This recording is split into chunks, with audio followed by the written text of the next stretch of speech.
There is a certain silence that falls over the frozen forests of northern Europe when the sun dips low and the shadows stretch long across the white and endless wilderness. Silence so heavy it feels alive, pressing against your skin, reminding you that you are a stranger here, that these lands belong not to man but to something older, something colder, and far more patient. Storm Debule knew this silence well, for he was no stranger to the wild. He had roamed its frozen fingers for years, breathing its sharp air, walking its lonely paths, sleeping beneath its endless sky. He was 22 years old, a young man from Belgium who carried with him a love for solitude and the rawness of untouched nature.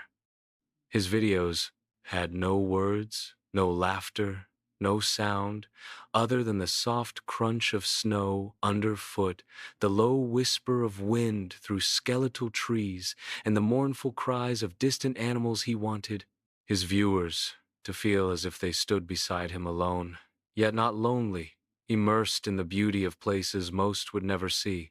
He had started sharing his journeys online in August of 2024. But his affair with isolation and cold began years earlier. He had set out on his first solo camping trip at 19, and from there, he only ventured farther, deeper, wilder. He had even biked across Sweden, covering 6,000 kilometers alone, crossing lands so remote that even the locals called them Forsaken Storm, had earned the respect of many for his ability to survive alone in places most people feared to drive through, and yet for all his preparation and knowledge, he could not control what came for him.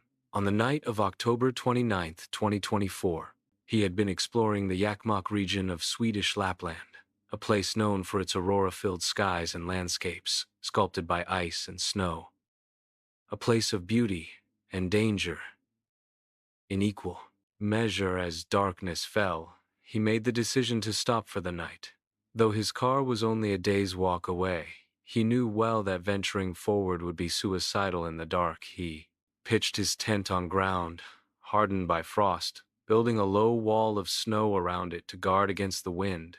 The air was already sharp, biting at exposed skin, but he had endured worse nights. He crawled into his tent and settled into the cocoon of warmth that experience had taught him to create. But nature has no regard for experience, no respect for skill or strength. Hours after he zipped himself inside his thin shelter, the sky opened in fury. The winds screamed down from the north, carrying sheets of snow and shards of ice gusts that struck like knives, battering his tent, tearing at its seams. The air temperature plummeted to 21 degrees Fahrenheit, but the wind made it feel closer to zero. His shelter trembled like a living thing, struggling to hold itself together against the rage of the storm. Perhaps this was when fear began to sink its claws into his mind, because at midnight Storm sent a video to a friend. In it, his face pale and eyes wide as the fabric around him bent and cracked in the wind, he said, "Tonight, it is going to get worse, Jesus Christ."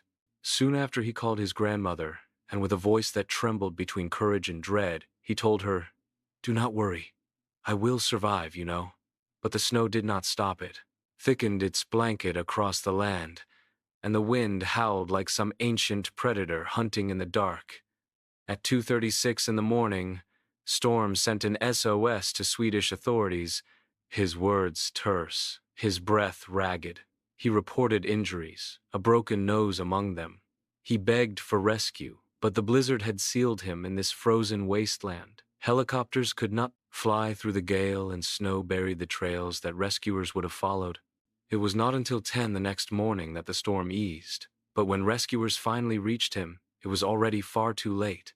They found his body miles from where his tent lay, collapsed beneath a mound of snow, his lower body purple from the cold, his face marked by frozen blood from his injuries. He had abandoned his shelter, perhaps forced out when it collapsed, perhaps driven by desperation, and started walking toward his car. He fell somewhere in the white void, calling for help one last time before the cold silenced him forever.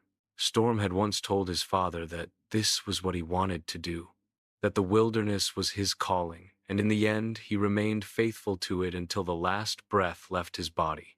Far from the frozen wild of Sweden beneath a sun that burned instead of froze, another tragedy unfolded. Hannah Rose. Moody was a woman who sought solace in the jagged desert trails, her of Arizona. Her life was one of faith and exploration. She spoke of God on her YouTube channel, but her Instagram was filled with images of craggy paths and crimson sunsets of her, small frames silhouetted against towering rocks. She had made hiking a daily ritual since moving to the state 6 months earlier, and May 21st was supposed to be like any other morning. She rose early, drove to the Gateway Trailhead at McDowell, Sonoran Preserve, and started along the Loop Trail, a rugged 7-kilometer hike that wound its way through cactus and stone. She had no fear of this trail. She knew it well. She expected to return home within hours to meet her friends for lunch, but Hannah never arrived, and her friends, who knew her well, knew something was wrong. She never simply disappeared, never failed to answer messages. By evening, concern turned to dread, and they went to her house only to find her car missing, her home dark and locked. The authorities were called, and the search began. The desert sky darkened, and helicopters swept beams of light over the barren hills. Dogs sniffed the dusty, air drones buzzed overhead, but the land kept its secret until morning. Just past noon, a pilot spotted her body 600 yards from the trail. She was lying face down, as though she had fallen asleep beneath the punishing sun. There were no wounds, no marks of violence, no sign of a struggle. The coroner would later say she likely succumbed to heat stroke. The temperature had reached 102 degrees Fahrenheit that day. Perhaps confusion overtook her. She wandered from the path and collapsed alone.